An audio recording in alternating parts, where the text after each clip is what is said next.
Hi everyone, welcome to my channel Shiny Roops और मेरा नाम है Rupa and if you are new to my channel then hi my name is Rupa. I post fashion DIY skin care hair care related videos travel blog makeup videos on my channel every week. So if you like my channel then do subscribe. तो basically मेरी तबीयत आज थोड़ी सी ख़राब है क्योंकि मुझे यहाँ पे और यहाँ पे दो बड़े बड़े पिंपल हो गए हैं as you can see and ये बहुत टाइम से हो गया है और इससे ना मुझे बहुत ज़्यादा सर दर्द हो रहा है। तो चलिए सबसे पहला सवाल लेते हैं। रीमा सिंह ने लिखा है कि दो मुँहे बालों को कैसे ठीक करें। रीमा, दो मुँहे बालों को ठीक करने के लिए आप मंथली एक बार करके उनको ट्रिम करो, इत्तू सा करके। हफ्ते में एक बार करके आप एक हेयर पैक लगा सकते हो। मैं बता देती हूँ क्या है वो। इसके लिए आपको अंडे का येलो वाला पोर्शन लेना है, ये जो कलर का येलो मैंने पहना है उसी येलो वाला पोर्शन लेना है। उसके साथ आपको 2 से 3 चम्मच दही लेना है और एक नींबू का आधा काट लीजिए और उसका रस निकाल लीजिए और उसको मिक्स करके आप अपने बालों में लगा के रखिए और स्पेशली बालों के नीचे लगा के रखिए। इससे धीरे धीरे आपके बाल नरिश हो जाएंगे, नरम होंगे, सॉफ्ट होंगे और उसके साथ साथ दो मुँहे बालों का प्रॉब्लम भी खत्म होगा। मेनली दो मुँहे बाल हमें इसलिए होते हैं क्योंकि हमारे बाल धीरे धीरे ड्राई होते जाते हैं, इसीलिए तो ये बालों को बहुत अच्छे तरीके से मॉइस्चराइज करता है। अगर आपको अंडे से प्रॉब्लम है तो अंडे के बदले आप केला भी ले सकते हो, मतलब एक बनाना लीजिए और उसको मिक्सी में अच्छे से पीस लीजिए ताकि उसमें कोई लम्स ना रहे। कमलिनी मिश्रा जी ने लिखा है कि इंदुलेखा हेयर ऑयल और उसके शैम्पू के ऊपर एक रिव्यू दीजिए। तो बहुत जल्दी आ रहा है मेरे चैनल पे वो थोड़ा। तो दीपी ने कहा है कि मैम मैंने कैस्टर ऑयल को 3 महीना यूज़ किया है बट उनके स्कैल्प में ना एक जगह पे 5 का एक पोर्शन हो गया है, वहाँ पे खाली हो गया है, वहाँ पे बाल नहीं आ रहे, लेकिन उनके सर पे बहुत सारे छोटे छोटे बाल आए हैं तो वहाँ पे खाली है अभी भी। तो उसके लिए आप एक काम कर सकते हो, कैस्टर ऑयल के साथ आप थोड़ा सा अदरक का रस और पान का रस, ये तीनों को मिला लीजिए। कैस्टर ऑयल को सबसे पहले आपको गर्म कर लेना है हल्का, उसके साथ जब ये एकदम गर्म करके आप निकाल के लाओगे ना, उसके साथ आप ये रस मिला लीजिए और उसको अपने स्कैल्प पे लगाइए। लगाने के बाद डर्मा रोलर से वहाँ पे मसाज कीजिए जहाँ पे वो 5 हो गया है, वहाँ पे मसाज कीजिए। इसको करने से धीरे धीरे आपके बाल वापस आएंगे। बेसिकली जो बड़े बड़े पैचेस हो जाते हैं ना स्कैल्प में, उसको ठीक करने के लिए आपको थोड़ा सा एक्सरसाइज, डर्मा रोलर, ये सारी चीज़ें करनी पड़ेंगी, तभी वहाँ पे धीरे धीरे बाल वापस आ जाएंगे। अर्चना तिवारी जी ने लिखा है कि मैम मेरे हेयर टेक्सचर ऑयली है, मैं head and shoulder shampoo use करते हूँ, क्या सही है ये शैम्पू? अर्चना जी, मैं जब छोटी थी ना तब मैं उस टाइम पे यूज़ करती थी हेड एंड शोल्डर शैम्पू। इतना बुरा नहीं है, अच्छा ही है। अगर आपके बालों को सूट करता है तो आप इसको इस्तेमाल कर सकते हो, it is not a bad one. Vijay Lakshmi Panda ने लिखा है कि मैम मेरे बाल ऑटोमेटिक झड़ रहे हैं, थिन भी हो गए हैं, क्या करूं?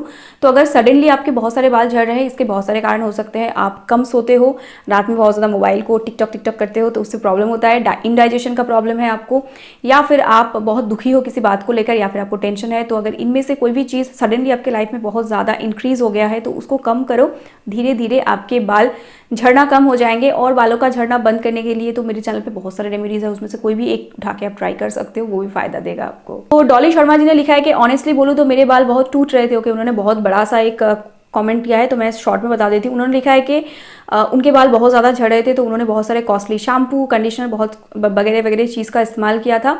लेकिन उन्होंने फिर मेरा वीडियो देखा और देखने के बाद जब उन्होंने कैस्टर ऑयल को खरीदा, पहली बार उन्होंने लगाया था तो उनके बाल बहुत ज़्यादा टूट रहे थे क्योंकि उन्होंने कैस्टर ऑयल को गर्म करके नहीं लगाया था। बट दूसरी बार उन्होंने उसको गर्म करके लगाया और 4 बार लगाया उन्होंने, और लगाने के बाद उनको काफ़ी फ़ायदा हुआ है और बालों का टूटना कम्प्लीटली बंद हो गया है। Great news. रिया सिंह ने लिखा है कि दी please can you tell me कि ऑयल को 2 दिन लगा के रखने से ज़्यादा इफेक्टिव होगा या ओवरनाइट रखने से? आई विल सजेस्ट यू कि आप ओवरनाइट रखो। अगर आप पहले इस्तेमाल कर रहे हो तो 1 घंटा रख के ही शैम्पू कर दो, लेकिन अगर आपने ऑलरेडी 1 महीना कर लिया है तो उसके बाद ओवरनाइट रखो, क्योंकि अगर आप 2-3 दिन रखोगे ना बालों पे कैस्टर ऑयल को, वो भारी तेल है, बाहर जाओगे पॉल्यूशन को अट्रैक्ट करेगा आपका स्कैल्प, उसके बाद आप फिर से बाहर जाओगे, फिर पॉल्यूशन जमेगा और आपके स्कैल्प में बालों के जो मुंह है, जो रूट्स है, वो बंद हो जाएंगे और उससे भी आपको ज़्यादा हेयरफॉल हो सकता है। तो बेटर ये है कि आप ओवरनाइट रखो, दूसरे दिन शैम्पू कर दो।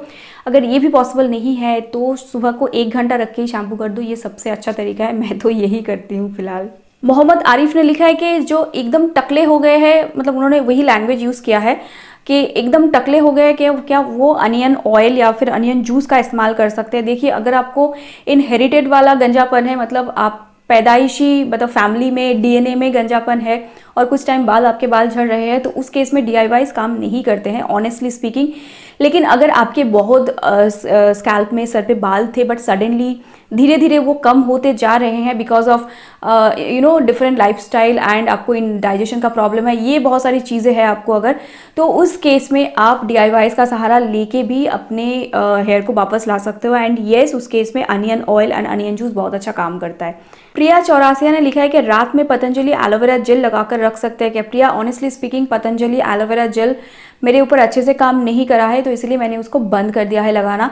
अगर आपको ये सूट करता है तो आप लगा सकते हो इसको, बट मैं आपको यही सजेस्ट करूंगी कि आप इसको किसी पैक के साथ मिला के लगाओ। लगाने के बाद 1 घंटा रख के वॉश कर दो। पूरी रात इसको लगा के रखने की कोई ज़रूरत नहीं है। मैंने एक वीडियो बनाया था कि पतले बालों को घना बनाने के लिए कुछ घरेलू हेयर मास्क के बारे में मैंने बताया था। तो वहाँ पे मिस्टर आदित्य कुमार ने लिखा है कि रोजमेरी ऑयल का फिर क्या। तो देखिए आदित्य जी, अगर आपने मेरी रोजमेरी ऑयल के वीडियो को देखा है तो वहाँ पे क्लियरली मेंशन किया है मैंने कि कैस्टर ऑयल अगर आपको सूट नहीं करता है तो उस केस में आप रोजमेरी ऑयल का इस्तेमाल कर सकते हो। एंड उसके साथ मैं हमेशा यही कहती हूँ कि वीकली 1 बार या 2 बार जितनी बार आप शैम्पू करते हो तो उस टाइम पर आप बालों में कोई अच्छा सा हेयर पैक लगाओ या फिर हेयर मास्क लगाओ। तो उसके लिए मैंने यहाँ पे पतले बालों को घना करने के लिए जो रेमेडी बताया है ये हेयर पैक का है। So there is a difference between hair oil and hair pack. आप हेयर ऑयल लगा के रख के भी हेयर पैक लगा सकते हो। एंड अगर आपको कैस्टर ऑयल सूट करता है तो रोजमेरी ऑयल की कोई ज़रूरत नहीं है, लेकिन अगर आपको कैस्टर ऑयल सूट नहीं करता है you can try rosemary oil, but try करने से पहले डू अ पैच टेस्ट। आपको इससे एलर्जी है कि नहीं, आपके स्कैल्प को ये सूट करता है कि नहीं, इन सारी चीज़ों को आपको ध्यान रखना पड़ेगा। तो यहाँ पे श्रावणी ने लिखा है कि मैं कैस्टर ऑयल के साथ कोकोनट ऑयल को मिला के 2 वीक से यूज़ कर रही हूँ और मेरे हेयरफॉल नहीं हो रहा है। That's a good thing. Manju Negi ने लिखा है कि hi Rupa, what you do for indigestion, I am also suffering from this. तो इंडाइजेशन एक बहुत ही ख़राब बीमारी है। आई थिंक जिन लोगों को है उनको पता है कितना प्रॉब्लम होता है। अब बाहर कहीं पे जाके शांति से कुछ खा नहीं सकते, तो इसके लिए मैं एक तो त्रिफले का पानी पीती हूँ एंड उसके साथ साथ मेरे घर में पुदीने का पत्ता है तो पुदीने का मैं टी लेती हूँ। बिकॉज मैंने देखा है कि जो हर्बल टी होते हैं ना वो इंडाइजेशन जिनको प्रॉब्लम है उनके लिए बहुत अच्छा होता है। तो मैं पुदीने का पानी भी पीती हूँ और कभी कभार, not every day but weekly at least 2 से 3 बार मैं आंवले का जो पानी होता है, सूखे आंवले को पानी में भिगो के वो वाला पानी छान के भी मैं पीती हूँ। ये सारी चीज़ें मैं करती हूँ ताकि मेरा जो ये इंडाइजेशन का प्रॉब्लम है वो धीरे धीरे ठीक हो जाए। सीमा जैन, इन्होंने लिखा है कि ma'am I really need your help, my here is reducing day by day, I am 14 years old, I started applying castor oil with mustard oil from yesterday and I am very tensed, will it work. तो ये काम आपके ऊपर करेगा कि नहीं ये तो आपका स्कैल्प बता सकता है, मैं तो यहाँ पे बैठ के नहीं बता सकती। बट आप अगर पहले पहले इस्तेमाल कर रहे हो ना तो थोड़ा कम पोर्शन लेके 5 to 10 ड्रॉप्स लेके उसके साथ कोकोनट ऑयल को मिला के हल्का गर्म करके लगाओ। प्लीज़ इसको ठंडा मत लगाओ, कोई काम नहीं करेगा ये। जो लोग ठंडा लगा रहे हैं, हेयरफॉल बढ़ सकता है, ये इतना घना है इसलिए बालों में स्टिक हो जाता है। तो इसको ठंडा लगाने से बेटर है कि आप इसको गर्म करके लगाओ। And don't be tensed. Life में आप जितना टेंशन लोगे वो बढ़ता ही जाएगा और उससे आपके ज़्यादा हेयरफॉल होंगे और उसके साथ साथ इंडाइजेशन भी हो सकता है। तो प्रियंका गोयल जी ने एक बहुत बड़ा सा मैसेज किया था मुझे और उनको मैंने ऑलरेडी रिप्लाई कर दिया है। तो उन्होंने लिखा है कि उन्होंने मेरा lavender oil and rosemary oil का वीडियो देखा था, तो उनको रिसीडिंग हेयरलाइन का प्रॉब्लम है एक्चुअली।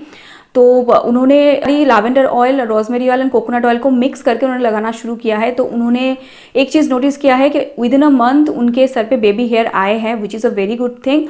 एंड उन्होंने कहा कि मैंने इतना एक्सपेक्ट नहीं किया था and it did wonders for me. तो वो अभी ये पूछ रही थी मुझसे कि क्या मैं इसको पूरे स्कैल्प में लगा सकती हूँ, स्कैल्प के साथ साथ बालों में पूरे लगा सकती हूँ। तो जो लोग ये ट्रीटमेंट कर रहे हैं, अगर आपके स्कैल्प में ये सूट कर गया है तो इसका मतलब ये आपके बालों को भी सूट करेगा। तो आपको थोड़ा सा पैच टेस्ट तो करना ही पड़ेगा चीज़ों को अप्लाई करने से पहले। तो अगर आपके बालों में ये स्कैल्प में सूट कर गया है तो बालों में भी आप लगा सकते हो। तब बाकी सारे सवालों के जवाब मैंने ऑलरेडी दे दिया है एंड आई होप आपके सवालों के जवाब मैंने आज इस वीडियो में दिया है। अगर नहीं दिया है तो नेक्स्ट संडे में मैं ज़रूर कोशिश करूँगी उन वीडियो के थ्रू उन सवालों के जवाब मैं दूँ। आज मैं बहुत ज़्यादा बात नहीं कर पा रही हूँ, ऑनेस्टली बहुत सर दर्द हो रहा है मुझे। Thanks for watching and I will be back with another video. Till then bye bye.